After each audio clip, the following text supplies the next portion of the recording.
Toute forme de souffrance physique ou mentale, c'est un résultat d'un karma négatif. Quand on meurt, ça ressemble beaucoup au fait de s'endormir. Quand on se réveille le matin, ça ressemble beaucoup au fait de se réincarner. L'univers qui est sans commencement. Mettons, notre planète a un commencement, mais avant ça, il y avait d'autres choses. Ces molécules sont toujours en transformation. Et notre esprit, notre conscience, qui voyage comme ça de vie en vie, même chose. Dans l'enseignement bouddhiste, on dit que c'est sans commencement.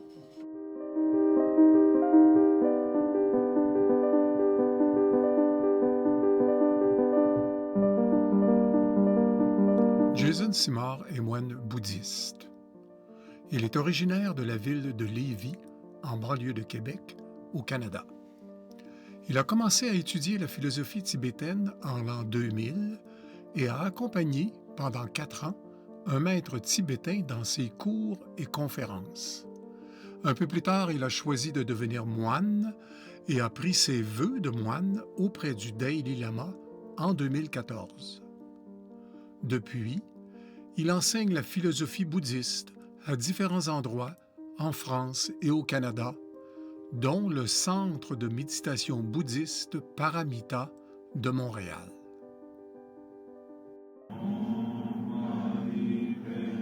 J'ai rencontré Jason au Centre Paramita de Montréal, à la fin d'une activité offerte sur les mandalas et qui a accueilli des moines tibétains du monastère Gajan, situé en Inde. Nos échanges entre Jason et moi ont donné lieu à une présentation par Jason de la philosophie bouddhiste. J'ai orienté notre conversation sur les thèmes habituellement abordés dans le carrefour des spiritualités. Il existe plusieurs mouvements bouddhistes. Avant de commencer, écoutons Jason nous en expliquer leur origine. En tant que tel, dans le bouddhisme, c'est sûr qu'il y a plusieurs visions philosophiques bouddhistes à ce sujet-là, parce que le Bouddha, lui, a exposé son enseignement à plusieurs individus. Puis vu que les individus, le but du Bouddha, c'est pas de présenter une philosophie. Le but du Bouddha, c'est d'aider les êtres à se libérer intérieurement de leurs problèmes, de leurs souffrances. Et donc, pour une personne, il pouvait donner un enseignement, puis pour l'autre personne, il trouvait que c'était d'autres enseignements qui étaient plus avantageux. Il allait changer son discours parce que, selon la capacité de la personne à recevoir cet enseignement-là, il a donné un enseignement différent. Et donc, aussi, du point de vue des étudiants, il y a quelqu'un qui comprenait d'une façon, mais que l'autre comprenait d'autres choses. Il y avait un message plus poussé derrière qu'il comprenait. Donc, de cette façon-là, avec le temps, se sont développés différents systèmes philosophiques à l'intérieur même du bouddhisme. Mais ici, dans l'approche tibétaine, qu'est-ce qu'on suit principalement? Ce système philosophique qu'on appelle en sanskrit Madhyamika Prasangika, qui veut dire ceux qui suivent la voie du milieu, conséquentialistes. Ce système-là.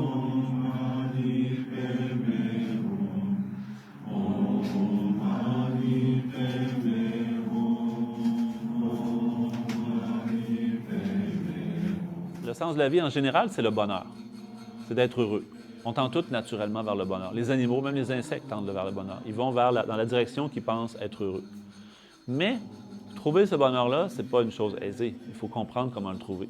Donc, le bonheur existe, mais dans l'enseignement bouddhiste, on parle de 2 catégories de bonheur. Un bonheur qui est temporaire ou contaminé dans le sens où il ne reste pas du bonheur.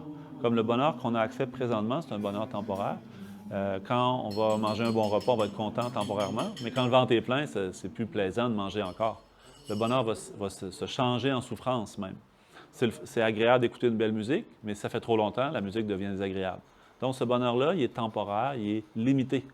Donc le Bouddha explique aussi non seulement comment trouver du bonheur temporaire, mais comment trouver le bonheur ultime. Ça veut dire un bonheur qui ne va jamais s'estomper, qui va toujours être présent et qui ne va jamais nous quitter. Donc c'est ça, atteindre le nirvana, atteindre la libération, atteindre l'éveil, devenir Bouddha. Donc le sens de la vie, c'est le bonheur, puis le bonheur ultime, c'est l'état de Bouddha. Donc dans l'enseignement bouddhiste, la souffrance, c'est comme l'enseignement principal, c'est l'enseignement sur la souffrance. Parce que quand je prends conscience de ma souffrance, là, je me rends compte comment c'est désagréable, je veux m'en libérer, je recherche les causes, puis j'arrête de créer les causes. Puis j'essaie de purifier les causes pour m'en libérer complètement. Et donc, c'est ce qui mène vers le bonheur. Dans le bouddhisme, ce qu'on parle, l'objectif, c'est d'être heureux.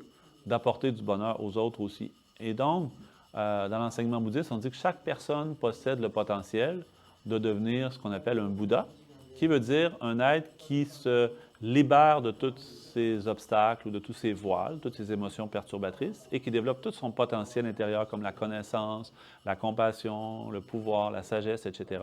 Le meilleur état qu'on peut trouver, c'est l'état de Bouddha, l'état d'éveil. Ça veut dire tout purifier, tout le négatif, tout purifier nos voiles, ça veut dire nos émotions comme la colère, l'attachement, la jalousie, l'orgueil, tout développer nos qualités de sagesse, concentration, amour, etc.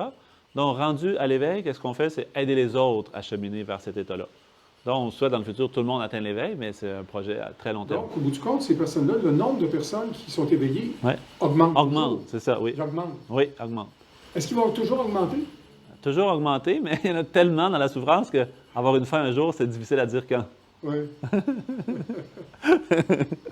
Les animaux font la même recherche, donc ils peuvent atteindre un bonheur ultime. Ils peuvent, mais dans ce corps présent d'animal, ça sera difficile. Dans une vie future, s'ils renaissent en tant qu'être humain, ça sera possible. On dit que c'est quand on devient être humain qu'on a les capacités les meilleures pour réaliser des états comme ça. Parce que l'être humain peut réfléchir, il est conscient de la souffrance, il veut se libérer, donc il peut pratiquer ce chemin-là. Un animal, par exemple, dans sa vie d'animal, il ne pourra pas faire ça parce qu'il ne peut pas comprendre ce cheminement-là, comment le faire, etc. Et donc, la vie humaine nous le permet, mais évidemment, ce n'est pas tous les êtres humains qui vont le faire parce qu'il y en a plein qui n'ont pas l'intérêt, qui n'ont pas les connaissances, etc. Donc, c'est pour ça que les moines étudient. Ils étudient pour être capables de connaître ces choses-là.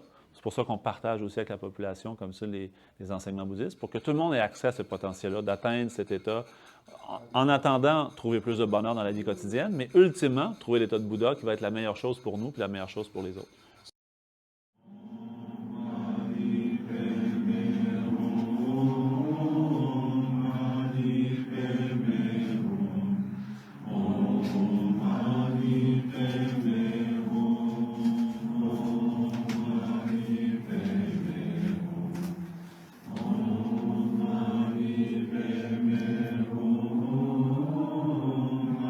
C'est pas quelque chose que le Bouddha a inventé, le karma, c'est juste la nature des choses. C'est que si on fait quelque chose avec une intention qui est très forte, soit positive ou négative, le résultat qui va s'en suivre va être aussi très fort.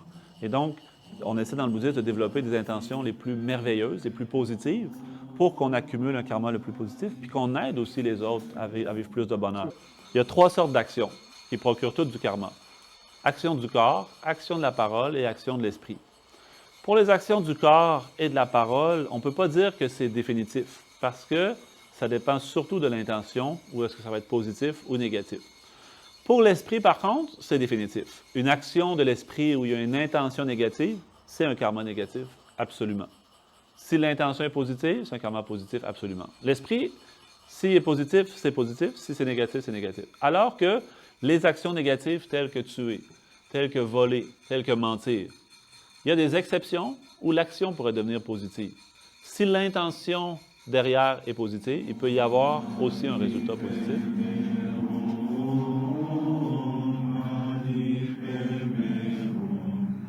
On va appeler ça un karma non complet, parce qu'il y a 4 facteurs qui sont principaux, que si ces 4 facteurs sont complets, là, il y a une certitude de karma positif ou négatif. Mais s'il manque un facteur dont le principal est l'intention, là, il n'y aura pas de certitude. Donc, par exemple, un enfant, mettons exemple, si moi j'aime ça aller à la pêche, puis j'emmène mon enfant à la pêche, l'enfant, il va à la pêche juste par jeu, OK? Il n'est pas vraiment conscient de ce qu'il fait, tout ça.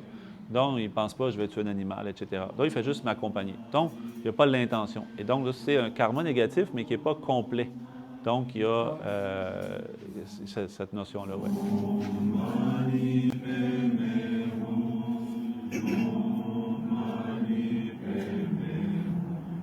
Ça s'additionne, ça se multiplie, ça se soustrait, ça se divise. Donc, ça diminue aussi? Oui. Ça diminue. Comment est-ce que ça diminue? Par exemple, OK, mettons qu'aujourd'hui, j'ai fait quelque chose, mettons, j'ai volé une personne. Donc, plus tard dans cette vie ou dans ma prochaine vie, quelqu'un me vole un montant équivalent ou quelque chose. Mettons que j'avais accumulé un karma pour faire que dans le futur, je serai volé de ce montant-là.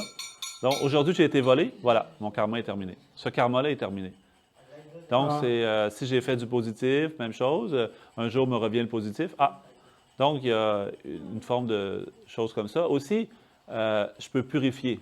Les actions négatives que j'ai faites, je peux les purifier avant que le résultat mature. C'est comme une graine que j'ai semée. Je me suis rendu compte la semaine suivante que ce que j'ai semé, ce n'était pas la bonne graine, ce n'est pas ce que je voulais. Bien, je peux aller chercher la graine puis déraciner.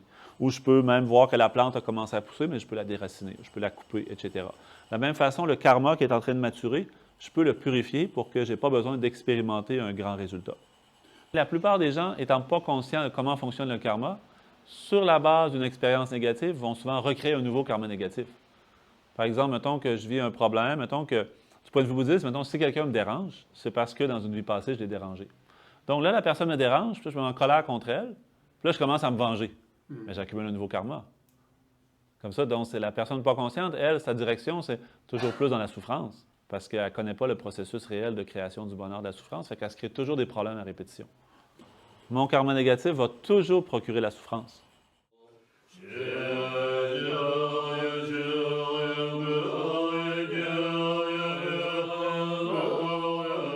Toute forme de souffrance physique ou mentale, c'est un résultat d'un karma négatif.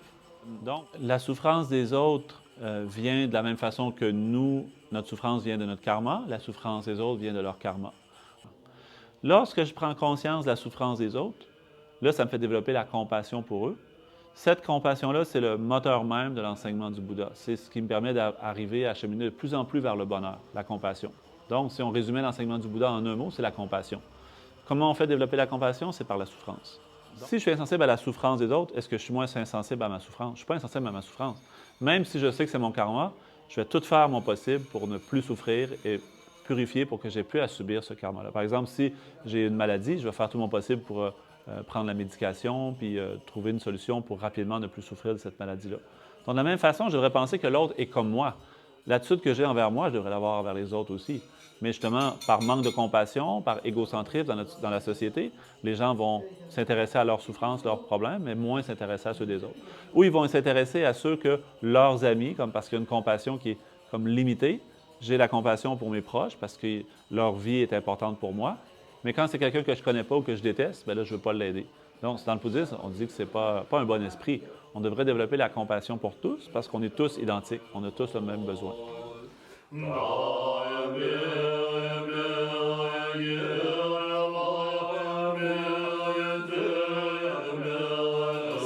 Quand on décède, dans le bouddhisme, on explique le processus de la mort. Il va y avoir une dissolution de tous les éléments de notre personne. Une dissolution, ça veut dire c'est comme si le pouvoir se dissolvait dans quelque chose de plus subtil. On va perdre la solidité de notre corps. On va perdre tranquillement donc la fluidité, les liquides. Notre corps va s'assécher. La chaleur ensuite et l'air, évidemment. Puis après, il y a des niveaux plus subtils qui vont encore aller, mais ça va être au niveau plus de la conscience. Et donc la conscience plus grossière, nos consciences extérieures comme la vue, l'ouïe, l'odorat, le goût, le toucher, va se dissoudre. Et là, on va rentrer dans des expériences, là, quand ce qu'on appelle la mort clinique.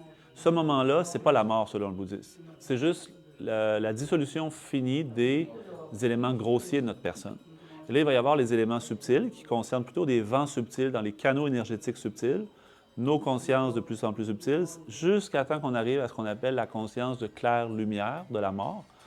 Et ça, c'est la partie la plus subtile de notre personne qui porte le bagage de tout ce qu'on est comme individu, le karma, tout ça, et qui va partir, quitter ce corps pour aller vers une prochaine vie. En fait, quand nous, on meurt, c'est sûr que tout ce qui est là matériel reste là, mais notre conscience, elle quitte avec ce vent très subtil pour une prochaine vie, puis là, reprendre naissance avec un nouveau corps comme ça, mais qui viendra, encore une fois, de la matière des autres êtres. Par exemple, si je renais comme être humain, ça sera avec, bien sûr, les gouttes émises par les parents au moment de la relation, etc. Puis là, ça va être le début de mon nouveau corps physique.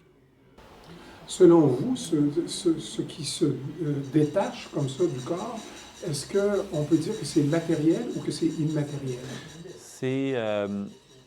C'est pas matériel dans le sens grossier, les 4 éléments, comme nous on peut les sentir, les voir, les toucher. Mais au niveau très, très, très subtil, on parle d'un vent énergétique qui lui-même est indivisible, mais de même nature qu'un esprit qui, lui, n'est pas de matériel et qui est aussi très subtil. Donc, c'est comme cette double entité de esprit très subtil et vent très subtil. Mais ce vent très subtil, il n'y a aucune manière de